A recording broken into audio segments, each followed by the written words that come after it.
Hey everybody, hope you're doing well.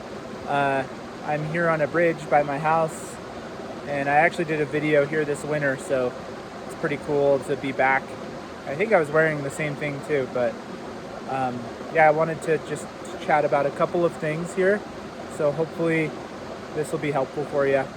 All right, so I wanted to talk about the suffering. I know I've been talking about suffering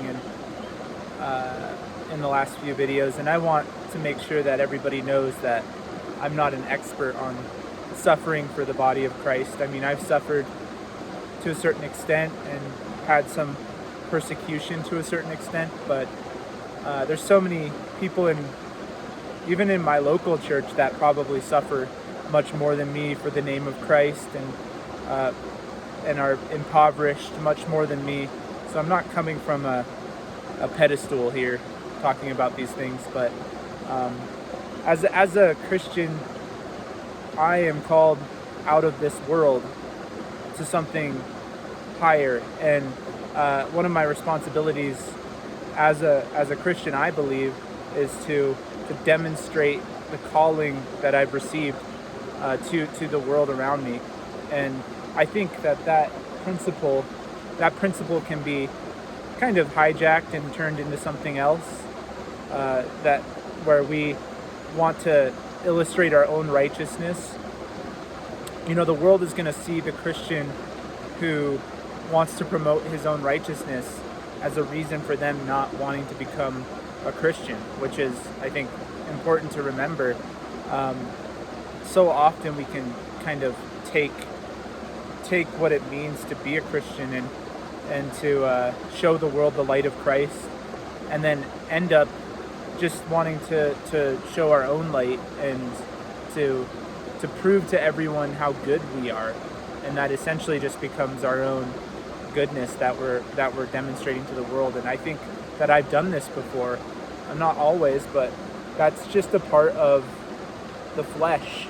The flesh wants to enrich itself, and again, we were called out of this world, which in the first epistle of John, it talks about, we should not love the world or anything in the world. If we love the world, the love of the Father is not in us. So things like pride in our possessions, pride in our money, or lusting after things that are not good for us, or things that our bodies desire that are sinful.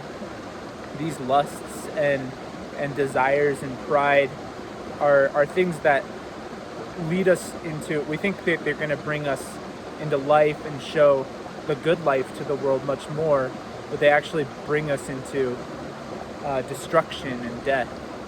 And so the flesh is always wanting to reveal our own righteousness, and that comes from pride.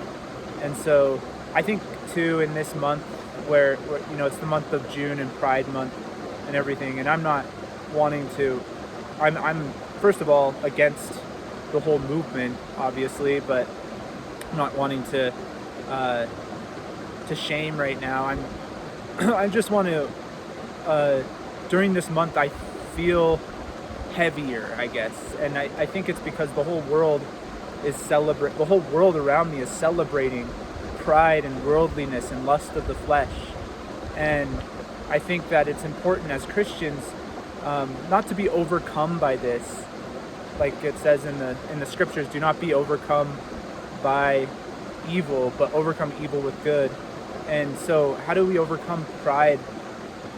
Pride in our own hearts, realizing not just the pride of the world, but the pride of our own hearts is to, I believe, practice humility and truly just come before the Father, be on our knees before the Father each day, because the world is going to get even darker than this, and the world is going to see the Christians as the enemy, and the Christians will be chased from town to town.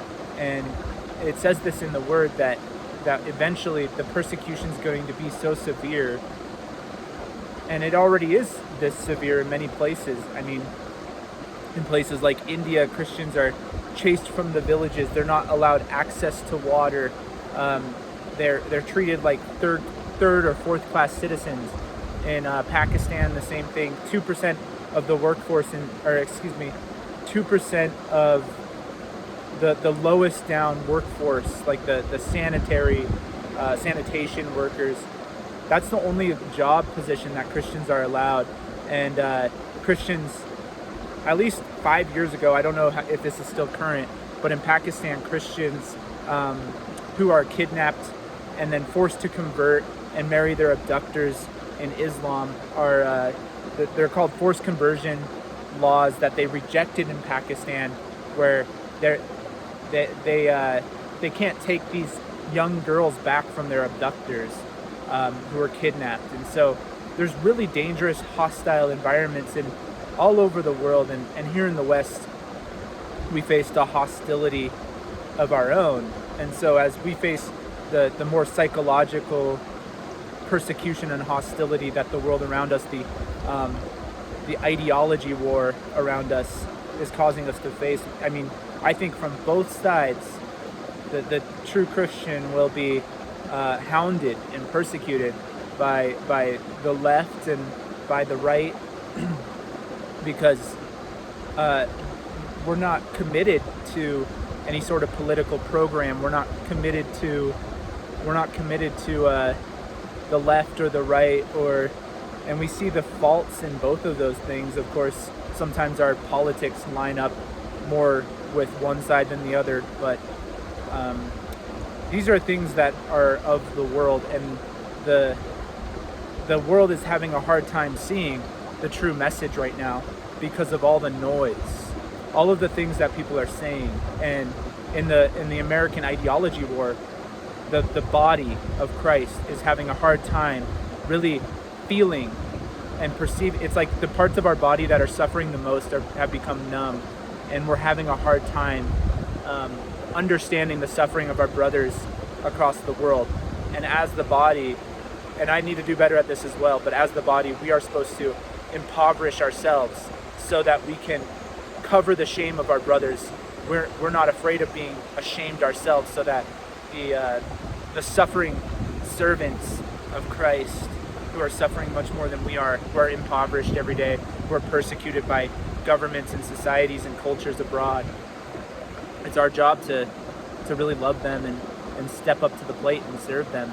And so whatever that means for us today, maybe it means giving to one of those persecution type of ministries, the Voice of the Martyrs, persecution.org. There's one that specifically is helping the people in Nigeria right now, who I think are facing the fiercest persecution in the whole world. Look for those. As members of the body, I really encourage you to pull from our churches and the productions that we're putting on for the world to try to draw people in with this bright light and loud music, to pull from that, to sacrifice from that, and to give an offering to those on the other side of the world who are being butchered for the name of Christ, who their homes are being burned, their churches are being burned. And I know we're really doing that in many ways, but I think personally I can do even better there as well. So I hope this video was really helpful for somebody out there. It's starting to rain, so I'm going to turn it off. But much love. Thanks, guys.